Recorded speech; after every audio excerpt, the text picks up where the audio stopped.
Hello everybody, എല്ലാവർക്കും ഗ്രാമസ്നേഹിയുടെ Indian independence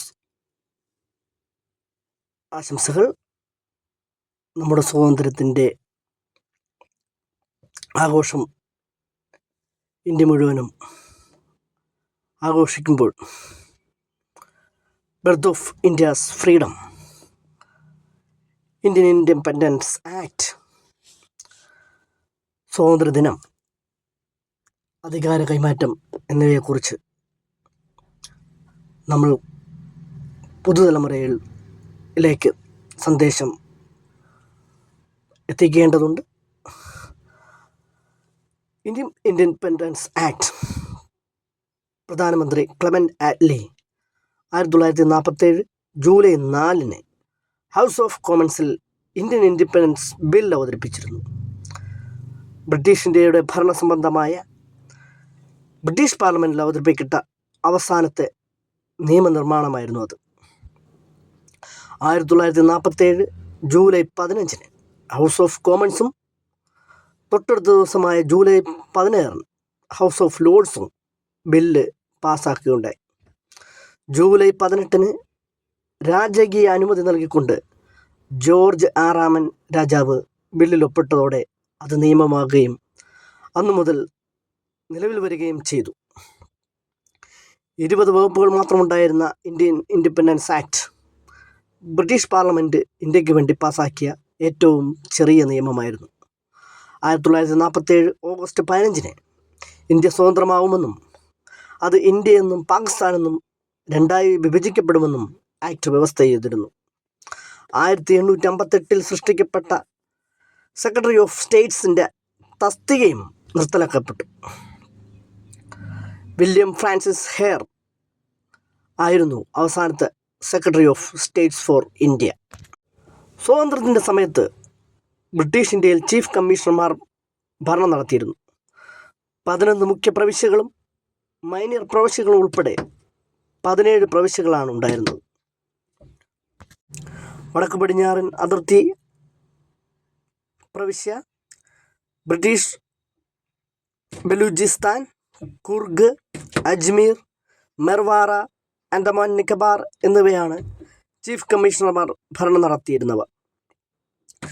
വിഭജന സമയത്ത് Assam, Ajmer, Merwara, Kekri, Bombay, Andaman Nicobar, Bihar, central province and Berar, Panth Piploda, കുർഗ്, Orissa, Delhi, Madras എന്നീ 12 പ്രവിശ്യകൾ ഇന്ത്യയുടെ ഭാഗമായി.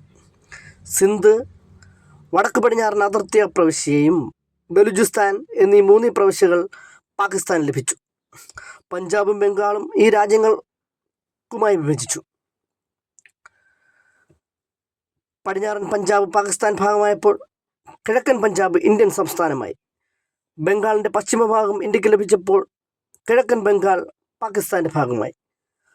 ഇത് പിൽക്കാലത്ത് 1971 ബംഗ്ലാദേശ് എന്ന പേരിൽ സ്വതന്ത്ര രാജ്യമായി. ആസാമിലെ സിൽഹെറ്റ് ജില്ലയിൽ ഹിതപരിശോധന നടത്തിയതിൻ്റെ ഭാഗമായി അത് പാകിസ്ഥാന് ലഭിച്ചു. ഇന്ത്യയുടെയും പാകിസ്ഥാൻ്റെയും അതിർത്തി നിർണ്ണയിക്കുന്ന സമിതിയുടെ അധ്യക്ഷനായി ബ്രിട്ടീഷ് നിയമജ്ഞനായ സിറിൽ റാഡ്ക്ലിഫിനെ നിയമിച്ചു. 72 ദിവസം കൊണ്ടാണ് അധികാര കൈമാറ്റം സംബന്ധമായ നടപടിക്രമങ്ങൾ വൈസ്രോയി പൂർത്തിയാക്കിയത്. ഇന്ത്യയുടെ സ്വാതന്ത്ര്യദിനമായി ഓഗസ്റ്റ് 15 തിരഞ്ഞെടുത്തതും വൈസ്രോയി മൗണ്ട് ബാറ്റൻ പ്രഭുവാണ്. വിക്ടറി ഓവർ ജപ്പാൻ ഡേയുടെ 2ാം വാർഷികമായിരുന്നു 1947 ഓഗസ്റ്റ് 15. 2ാം ലോക മഹായുദ്ധകാലത്ത് തെക്കേ കിഴക്കനേഷ്യയിൽ സഖ്യസൈന്യത്തിൻ്റെ പരമോന്നത മേധാവിയായിരുന്ന മൗണ്ട് ബാറ്റൻ പ്രഭു ജപ്പാൻ്റെ കീഴടങ്ങോടെ 2ാം ലോക മഹായുദ്ധത്തിന് തിരശ്ശീല വീണിരുന്നു. തൻ്റെ ജീവിതത്തിലെ അവസ്മരണീയമായ ദിനങ്ങളിൽ ഒന്നാണ് അവസാന വൈസ്രോയി ജനാധിപത്യ ഇന്ത്യയുടെ പിറവയ്ക്കായി തിരഞ്ഞെടുത്തത്. ഇന്ത്യൻ നേതാക്കളുടെ ക്ഷണപ്രകാരം പുതിയ രാജ്യത്തിൻ്റെ ആദ്യത്തെ ഗവർണർ ജനറലായി പദവി വഹിക്കുന്നതിനും മൗണ്ട് ബാറ്റൻ പ്രഭു തയ്യാറായി. പാകിസ്ഥാൻ്റെ സ്വാതന്ത്ര്യദിന ആഘോഷങ്ങൾ സംഘടിപ്പിച്ചത് കറാച്ചിയിലായിരുന്നു. മൗണ്ട് ബാറ്റൻ പ്രഭുവിന് ഇരു രാജ്യങ്ങളുടെയും ഉദ്ഘാടന ചടങ്ങിൽ പങ്കെടുക്കേണ്ടിയിരുന്നതിനാൽ ഓഗസ്റ്റ് 14 പാകിസ്ഥാൻ നിലവിൽ വന്നു. മുഹമ്മദ് അലി ജിന്ന പാകിസ്ഥാൻ്റെ പ്രഥമ ഗവർണർ ജനറലായി സത്യപ്രതിജ്ഞ ചെയ്തിരുന്നു. ഇന്ത്യയുടെ സ്വാതന്ത്ര്യദിനാഘോഷങ്ങൾ ആരംഭിച്ചത് അന്ന് അർദ്ധരാത്രിയിലാണ്. ന്യൂഡൽഹിയിലെ കോൺസ്റ്റിറ്റ്യൂവന്റ് അസംബ്ലിയിൽ രാത്രി 11 മണിക്ക് ആരംഭിച്ച സമ്മേളനത്തിൽ അധ്യക്ഷത വഹിച്ചത് ഡോക്ടർ രാജേന്ദ്ര പ്രസാദ്. ഈ നിമിഷം മുതൽ ഇന്ത്യയുടെ ചക്രവർത്തി അല്ലാതായി തീർന്നിരിക്കുന്ന ബ്രിട്ടീഷ് രാജാവിൻ്റെ ആശംസാ സന്ദേശം അവസാനത്തെ വൈസ്രോയി മൗണ്ട് ബാറ്റൻ പ്രഭു വായിച്ചു. ജവഹർലാൽ നെഹ്റു അവതരിപ്പിച്ച പ്രമേയത്തെ ഗാലി ഗുസ്മാൻ പിന്താങ്ങി. പ്രശസ്തമായ വിധിയുമായി ഉടമ്പടി എന്നറിയപ്പെടുന്ന പ്രസംഗം നടത്തിയത് ഈ അവസരത്തിലാണ്. At the stroke of midnight hour, when the world sleeps, India will awake to life and freedom. A moment comes, which comes but rarely in history, when we step out from the old to the new, when an age ends, and when the soul of nation, long suppressed, finds utterance. അടിച്ചമർത്തപ്പെട്ട രാഷ്ട്രത്തിൻ്റെ മൂകമായ ആത്മാവിന് ഭാഷണശേഷി ലഭിക്കുന്ന നിമിഷമായിരുന്നു അത്. ഈ അർദ്ധരാത്രിയിൽ ലോകം ഉറങ്ങിക്കിടക്കുമ്പോൾ India സ്വാതന്ത്ര്യത്തിലേക്കും പൊതുജീവിതത്തിലേക്കും ഉണരുകയാണ്. ചരിത്രത്തിൽ അപൂർവമായി മാത്രം വന്നു ചേരുന്ന ചില നിമിഷങ്ങളുണ്ട്. അങ്ങനെയൊന്നാണിത്. പഴയതിൽ നിന്ന് പുതിയതിലേക്ക് കാലൂന്നുന്ന നിമിഷം. ഒരു കാലഘട്ടം അവസാനിച്ച് മറ്റൊന്നിന് ആരംഭം കുറിക്കുന്ന നിമിഷം. അസംബ്ലി പ്രസിഡന്റായി ഡോക്ടർ രാജേന്ദ്ര പ്രസാദ് സ്വതന്ത്ര ഇന്ത്യയുടെ ആദ്യത്തെ ഗവർണർ ജനറലായി മൗണ്ട് ബാറ്റൻ പ്രഭുവിനെ തിരഞ്ഞെടുത്തു. രാവിലെ 8:30 മണിക്ക് അദ്ദേഹവും സ്ഥാനമേറ്റു.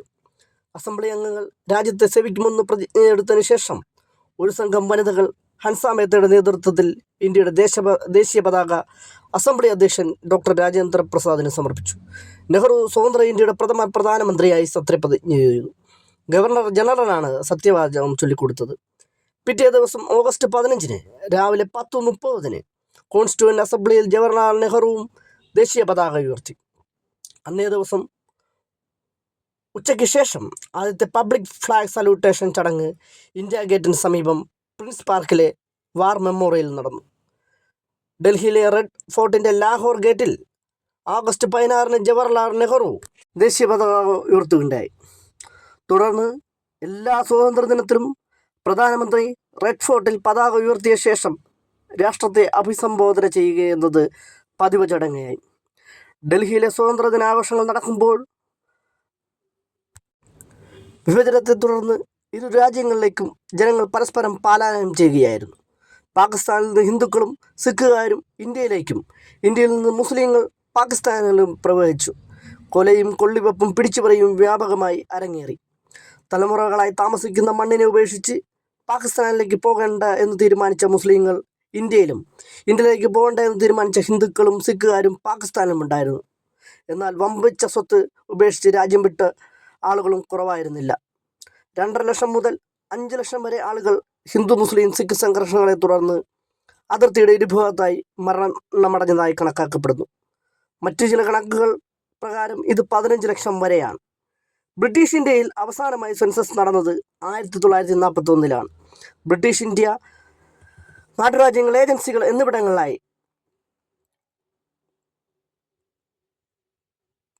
3,83,643,745 പേരാണ് ഉണ്ടായിരുന്നത്.